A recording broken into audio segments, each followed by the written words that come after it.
Good evening. This is your vault keeper speaking. Glad you could join us for tonight's show. Think you're gonna like it. And don't forget to lock that door on your way out.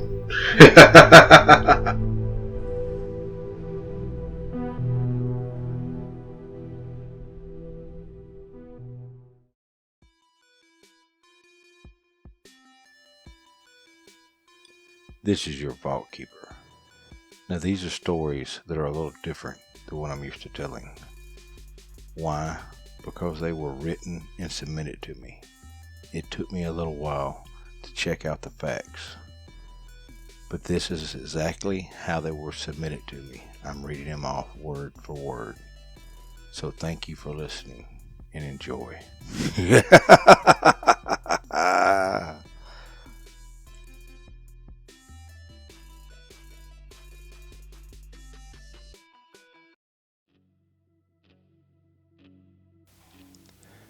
Duck hunters face off with Bigfoot.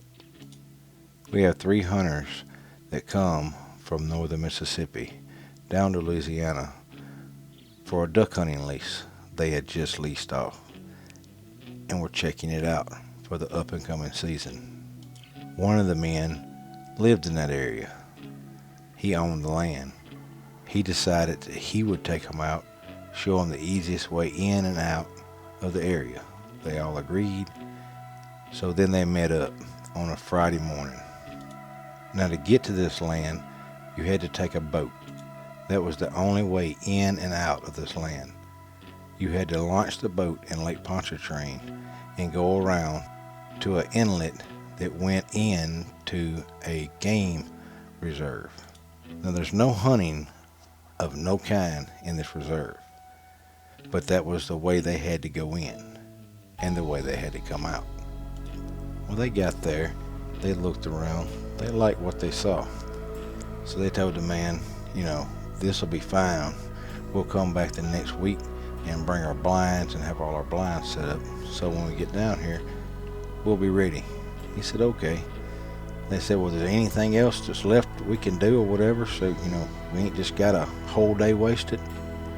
And the man that brought them said, yeah, the fish have really been biting. Why don't we try to catch a mess for supper and we'll cook them up? Okay. Well, they commenced to fishing, and the fish really were biting.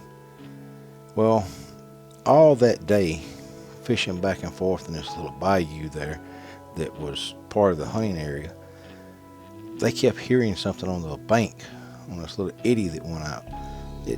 They took it for pigs, natural wildlife.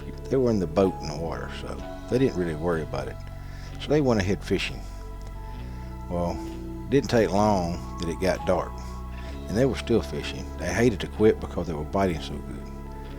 One of the men hooked something, and it ran into these duck reeds that was up close to the bank where they'd been hearing all this noise. Well, they eased the boat up next to these reeds, trying to get the line untangled so they could retrieve the fish. And one of the men that contacted me about this said as soon as they brushed up into those reeds, the front of the boat, it went about 3 feet into them, something come out of those reeds, looked like it shoulder tackled the front of the boat, went up in the air, swung its arm, and threw all 4 of these men out of the boat. Now, when he told me that, I asked him, what kind of boat were y'all in? They were in a 16-foot flat bottom boat.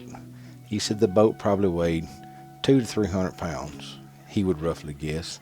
He said, but there were 4 grown men that weighed over 200 pounds apiece in that boat.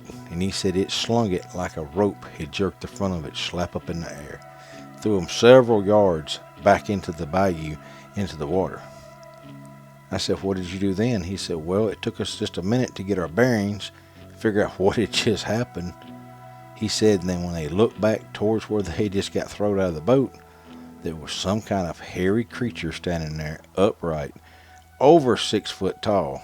He said its arms, he said, and I mean arms, were as big around as his legs, was beating the crap out of that boat.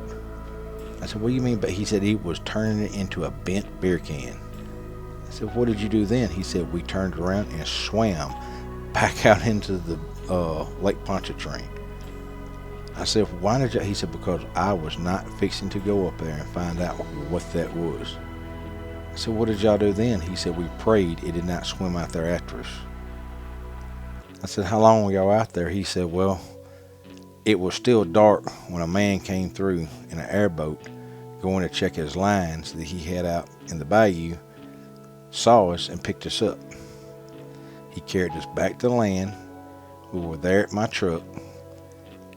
We got in my truck and decided we were going back to the man's house that had leased us to land, because that's where one of the men that came with me had parked his vehicle.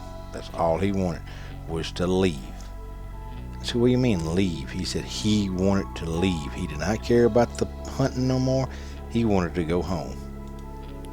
And I asked him, I said, okay, once y'all got to your vehicle, you went back to where y'all had left from. The other man had gotten his vehicle. What happened then? He said, well, the boat I had used was not exactly mine. So I had to call the person that owned the boat. They told me for insurance purposes I had to go back and get pictures, and we had to get the wildlife people out there to make a report. I wasn't happy about this part. I said, so? He said, so me and another man that the person we were renting the land from had got together. We went back out, found what was left of the boat, took the pictures. Seemed like it took forever for the wildlife rangers to get there. They acted like it was nothing out of the ordinary. They wrote it up as the boat had got away from us and got chewed up by a local barge coming in and out of Lake Pontchartrain. I didn't argue with them, did not feel like it. I wanted to leave. I said, so what happened next? He said, I got the report, got my truck, and I drove back to North Mississippi, and I have no intentions in going back to Louisiana. I said, well, did you ever ask what this creature was? He said, no.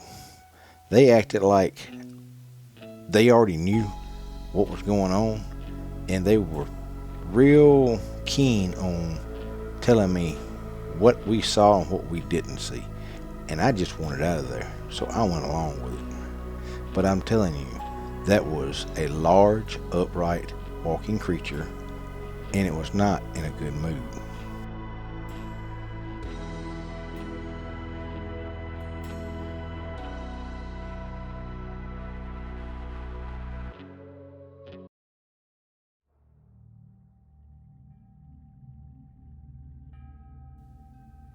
The Unknown Eyes. A group was sitting around one night, looking for something to do, when one of them remembered about a fossil field that he was told about when he was younger that was close by. So he said, hey, why don't we go down to the local fossil ditch and see if we can't find some cool relics. They all agreed, and it was late, getting to be about 1 o'clock in the morning, when they arrived at the area. They found an area to park and decided to walk in. They didn't have but just a couple of flashlights. One of the guys said, hey, where's this place at? He said, well, it's supposed to be straight down here by the old bridge in the creek. So they started towards the creek. Well, one side of the creek looked like it had a pretty deep hole, where the other side was kind of dry. So they decided to get down in the creek, start walking up the creek where it was more drier. It maybe had 2 inches of water in it. Now this creek was pretty old. It was probably about 25 yards wide.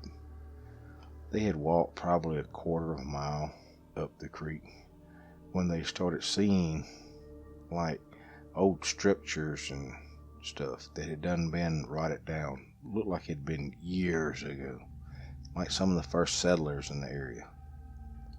They had found a couple of old fossils, a couple of arrowheads, maybe a couple of old bones, I think he said. Well, then the old structures kind of caught their eye. So they moved a little closer to the bank, to the side that had the old structures. And then all of a sudden, pebbles started pelting them. And they couldn't figure out at first what this was. I said, "What's hitting us?" One of them said, "Oh, it's just acorns." He said, "Dude, there's not any trees over us." Then all of a sudden, one hit him in the ear, and it fell right by his foot. He looked down, and it was a smooth river rock, about the size of a small acorn. He said, "Those are rocks. Someone is out here, and someone's throwing rocks." Nah, it's just your imagination. By that time, one hit him in the face. "Dude, those are rocks." So we started shining into the wood line. That's when we noticed the glowing green eyes. Now, I can't really tell you how far off the ground these eyes were because they were up above us. But we decided to figure out exactly what this was. We thought it was someone playing a trick on us. So I got the idea, while y'all shine that light in their eyes and blind them, I'm going to go further down and go around and try to come into the side of them. And I'm going to scare them. Well, I don't know how good of an idea that is, but if you want to, we'll try it. So they held the light out, held it right on them. Now this was a pretty bright flashlight. It was one of those big mag lights, if you know what that is, the really big ones. So while they're holding that light, blinding them, I started up the bank and started coming in down below them to come into the side of them. And I'm watching where the light is at. I can't really see the eye shine no more, but I can see where the light is hitting. As I get closer, I stepped on a twig, and when it snapped, the eye shine turned straight for me. I was still too far away to see what it was, but it was pretty good size. I can tell you that from the form that I could see. Well, all of a sudden I seen another pair right behind those pair. They both turned and went straight back off into the thickest, deepest woods you'd ever seen. I walked up to where the light was. I heard a slight, it sounded like a owl almost, and then it was dead silent. Nothing. No sounds, no birds, no nothing. Well, that kind of spooked us even more. So we decided it was time to leave. Trust me, it took us a long time to get down that ditch, but it didn't take us no time to get back. When we got back to the car, there were sticks laid all over top of it, like someone was telling us, "Hey, you're not supposed to be here," or "Don't come back." But it didn't take us long to get them off, and we didn't go back. Every once in a while we talk about it. No one knows what exactly we saw. Everyone has their could be's and it was. But after that I started doing some research. Several people have went missing looking for fossils along that ditch. If I'd have known that now, what I know then, I would have never went.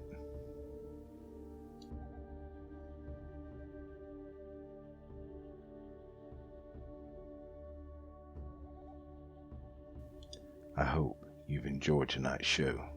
Like I said, a little different, but I think still enjoyable. Stay tuned for some shows behind the locked door, where I talk about the Dark Waters investigation team, new adventures they're having and have had. Hope you enjoyed, like I said, and good night.